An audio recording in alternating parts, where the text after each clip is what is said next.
Hello, English learners. Welcome back. We are here at English Pod. I am joined with Erica. And my partner in crime, Marco. All right. So today we're going to be talking about a really great topic, one of my favorites. Beer. Beer. So beer is a very popular drink, especially in bars and when you go out. Yes, it's very common with students, I think. Yes. And it's also not very strong like a vodka or whiskey. Yes. Okay, so we are going to be at a bar today and we're going to be looking at some of this vocabulary that you would find. Yes, I mean, you've got to know this beer vocabulary. Okay, so let's listen to our dialogue for the first time and then we'll come back and look at these words.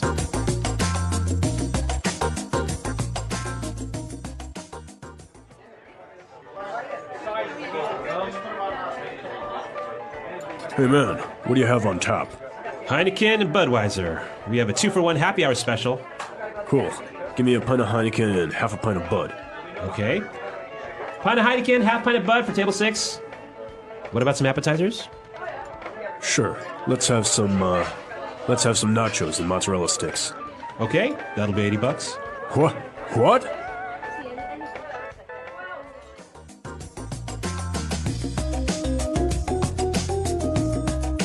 Well, it's pretty expensive for 2 beers and some food. Yes. Well, it happens sometimes you go to these very exclusive bars and they charge you like if it was gold. I mean, that's crazy. Well, let's take a look at some of these great words that we saw in Language Takeaway. Language takeaway. Our first word is on tap. On tap. On tap. So he asked, what do you have on tap? Now, this is a strange sentence. What exactly does it mean? Okay, well, he's asking about what beers the bar has. But not in a bottle or not in a can, right? Right. So, in a bar, there's often this machine, right, that will pour very fresh beer right directly into the glass. Into the glass. Yeah, this is a very popular thing because, like you say, it's fresh beer. Yeah, it tastes better. It tastes better. Yeah. Okay, so what do you have on tap? What do you have on tap? All right, let's take a look at our second word. Happy hour. Happy hour. Happy hour. Happy hour. Now, this is very common and popular with bars. Yes. What is it when they have a happy hour? Okay, a happy hour is a period of time where the drinks are very cheap. Okay, so happy hour could be from 5 p.m. till 10 p.m., 50% off. So if the drink is $4, then it is now $2 in happy hour. Perfect.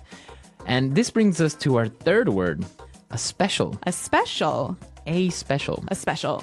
So this is a noun, and what does it mean when a restaurant or a bar has a special? It's like they're having a sale. A sale. So things are cheaper. So it could be, for example, a Monday night special. Or, like in the dialogue, a happy hour special. Okay. So it is a promotion. Yes. All right, very good.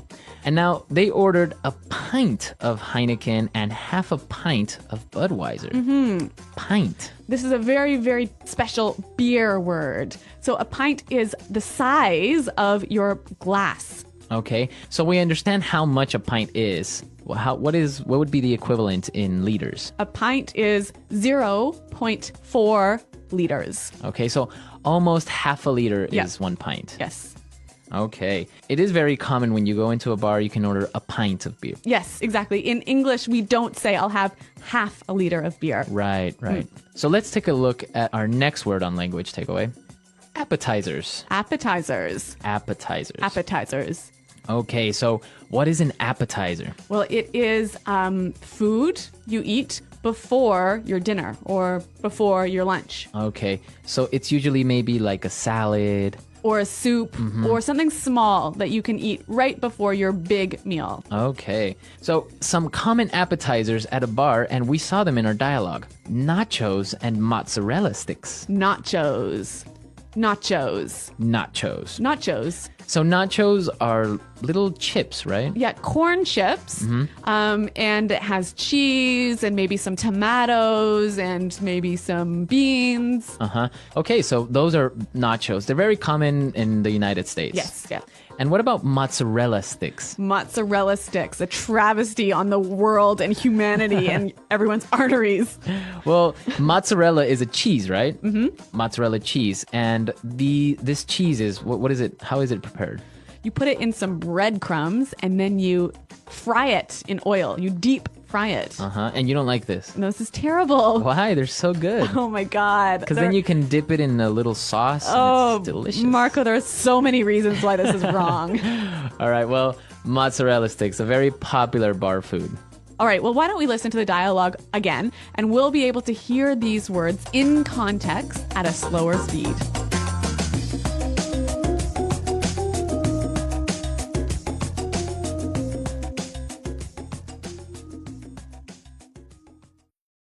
Hey man, what do you have on tap? Heineken and Budweiser. We have a 2-for-1 happy hour special. Cool. Give me a pint of Heineken and half a pint of Bud. Okay. Pint of Heineken, half pint of Bud for table 6. What about some appetizers? Sure. Let's have some nachos and mozzarella sticks. Okay, that'll be $80. What?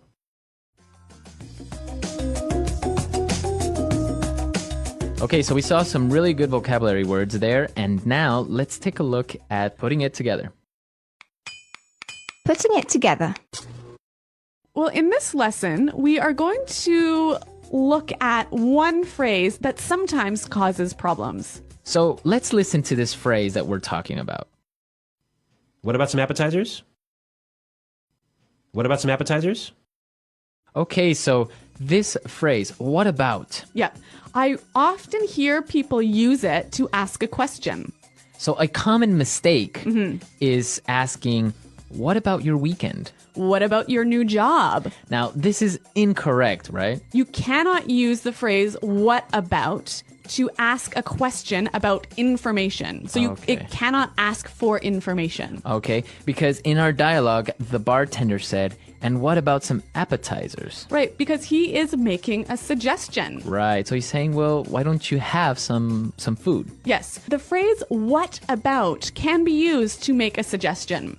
Okay, so I can say, what about going to the movies? You know what? Let's hear a few more examples of this because I think it's really useful.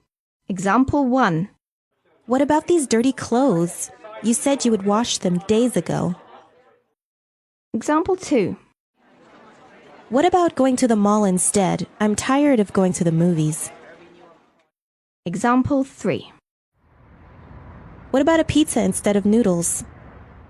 All right, so really good examples, and the same thing we can apply to how about. Exactly. So again, how about cannot ask for information. Okay. So you can't say how about your boss. All right, Yep. perfect. Okay, so let's listen to this dialogue one last time, and then we'll come back and talk a little bit more about bars and beers.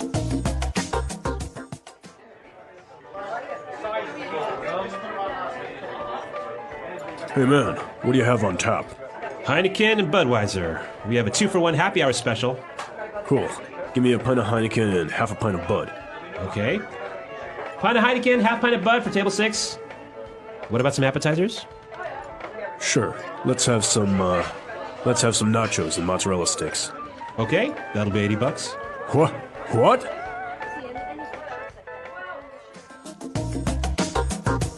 Well, Marco, I know you're a big fan of beer, and actually I think everyone here at Praxis is a big beer drinker. And this is the perfect opportunity to tell everyone about the world-renowned beer shake. Oh my God. Okay, Marco. All right, so everyone that listens to this recipe is a non-believer. They say that it is not possible for it to taste good. Okay. But here's the recipe. You take a liter of beer, or maybe half a liter. So a pint. A pint or a pint and a half. And you put it in the blender. Okay. All right. Now you take 2 eggs. Okay, not cooked, not boiled, anything. You take 2 eggs and put them in the blender. It could be 1 or 2. Okay. And then you take about half a cup of sugar, put it in the blender. What? And you mix all that together and you get this really good, foamy, delicious beer shake. So a beer milkshake. Well, it has no milk. Okay. But it's actually really good. I've prepared it for some people. They're like, no, that's not possible. It can't taste good. And in the end, they're like, wow, this is actually pretty good. So did you invent this recipe? It's actually really common in Ecuador, in Peru. I've even seen it in Chile, usually with a dark beer, Okay. right? So like a Guinness or... It could be a Guinness or, yeah, if it's that, a dark beer is a little bit sweeter, Yeah. so you wouldn't add so much sugar. But if you have another beer like a lager or a stout, you could still do it, but just add a little bit more sugar because that beer is a little bit more bitter. Okay.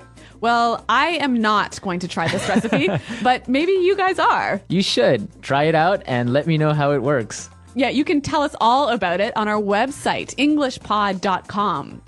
Yeah, and we're definitely there to answer all your questions, and I'll be posting the recipe as well on the website. All right. Well, we're out of time for today, but thanks for listening. And until next time, Bye. bye.